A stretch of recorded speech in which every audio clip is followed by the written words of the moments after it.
What's good YouTube, Ben here, welcome to the next video on the channel. Today I'm going to give you my Steel Path viable build for Phenmor, so if you want to see more content like this, please don't forget to comment, like and subscribe.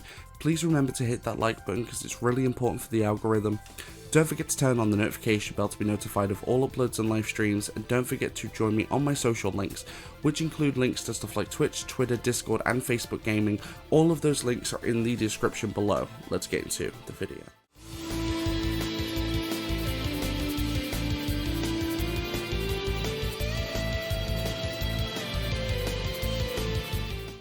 Alright, so Phenmor is one of the Zariman weapons, and as you all know already, or if you don't, Zariman weapons are very unique, because they have two forms. They have their original form and their Incarnum form. Now, whichever one is more powerful is very dependent on the weapon. So take Phenmor, for example, which I also did a build for, it's in the Warframe playlist. The actual normal shotgun variant is actually stronger than the Incarnum dual pistol form, but the dual pistol form is still useful. In this instance, Phenmor is a single-shot rifle that then transforms into a minigun, and the minigun is obviously better. So let's jump in. I'm going to show you first what my Incarnum evolutions are, and then we'll get into the build. So of course the first one is just the Incarnum form. It allows you to transform the weapon. Second one I've gone for is Swift Deliverance, 80% projectile speed. Then we've got Evolution 3, Retribution's Vessel, which is plus 50% magazine capacity. Then we've got Evolution 4, Elemental Excess, plus 20% status chance, negative 10% critical chance. And Devouring Attrition, which is 50% chance to deal plus 2000% damage on non-critical hits. So as you could probably gather from these evolutions, we're going for a status build, not a critical build. So, the build itself. Ruining Serration for 165% damage. Now, I'm going to point this out, I do every time. I use Serration because I will always forget to change the Bane mods depending on the faction. I always forget. So say for example, if I put Bane of Grenier on, I'll often forget to change it to Bane of Corpus. And it nukes your damage. So I use Serration as a general, but you can replace this with a Bane mod if you want to. We're running Vigilante Armaments for 60% multi-shot. High Voltage for 60% electricity and 60% status chance. Malignant Force for 60% toxin and 60% status chance.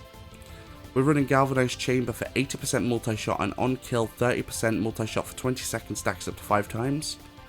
Galvanized Aptitude for 80% status chance and on-kill 40% direct damage per status type affecting the target for 20 seconds stacks up to 2 times. Wildfire for 20% magazine capacity and 60% heat. And Thermite Rounds for 60% heat and 60% status chance. In the Exilus slot, we're running Terminal Velocity for 60% projectile speed, and we're running Primary Merciless. So based upon what mods we have in, we have 10% critical chance, which is great because of our evolution. We don't want criticals. We're running 92% status chance, so we're pretty much always going to be landing statuses. We're running Heat and Corrosion, which both will heavily melt armor, so armor is no longer going to be a problem. And then in the Incarnum form, which is down here damage-wise, you also get radiation because I think pretty much all Incarnum weapons deal radiation by default. So at least the guns do.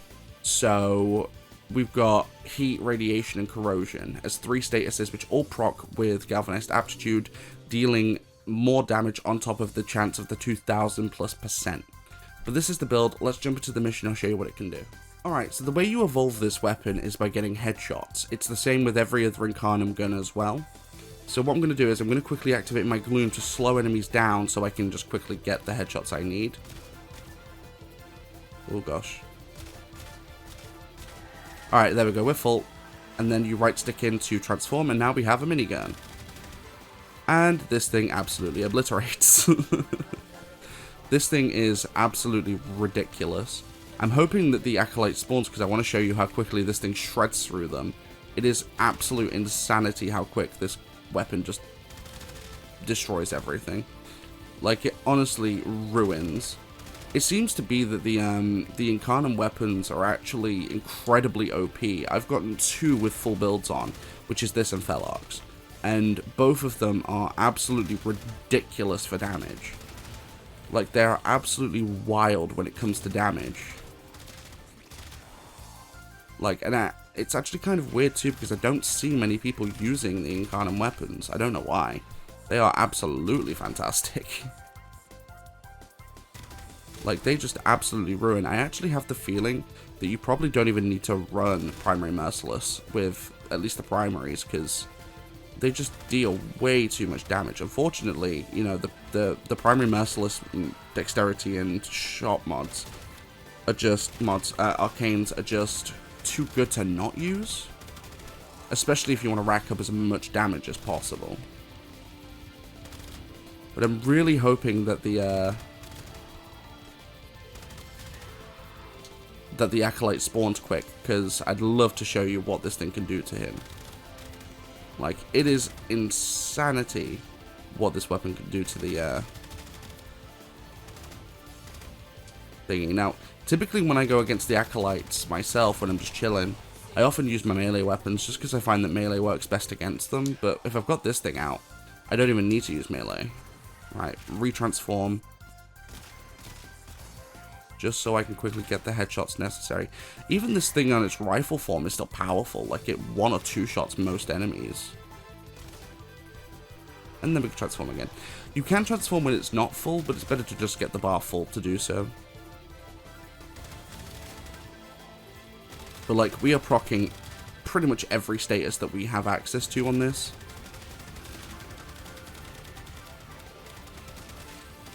It even rips through, like, newer Eximus. It's insane, and newer Eximus can be quite difficult to hit through, especially on the steel path. I didn't point out, as I normally do as well, I'm using Oxymoko in the Void, primarily because Oxymoko in the Void is, 1, the latest area that you can get to naturally on the steel path. 2, because, on Oxymoko, or at least in the Void in general, you find enemies that pretty much have all kinds of defensive types, so high health, shields and health, and high armor. So it gives you a better general idea of what the weapons can actually do, rather than going against each individual faction. Like, it saves me time, and it saves you time from having to watch a really long video.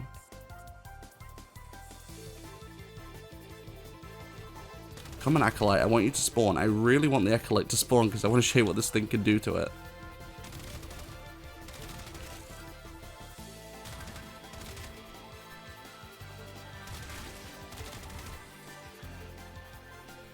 Right, what I might do is I might cut here quickly and just bring it up when the Acolyte spawns in.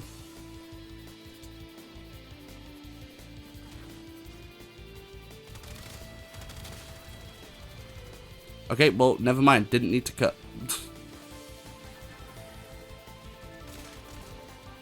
Trying to fill up as much as I can before he spawns.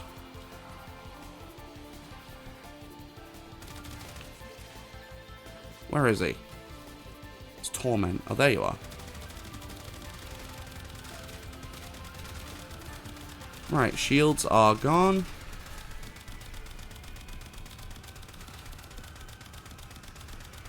And there goes the Acolyte. Yeah, you just kind of melt them. Like, it's actually quite nice.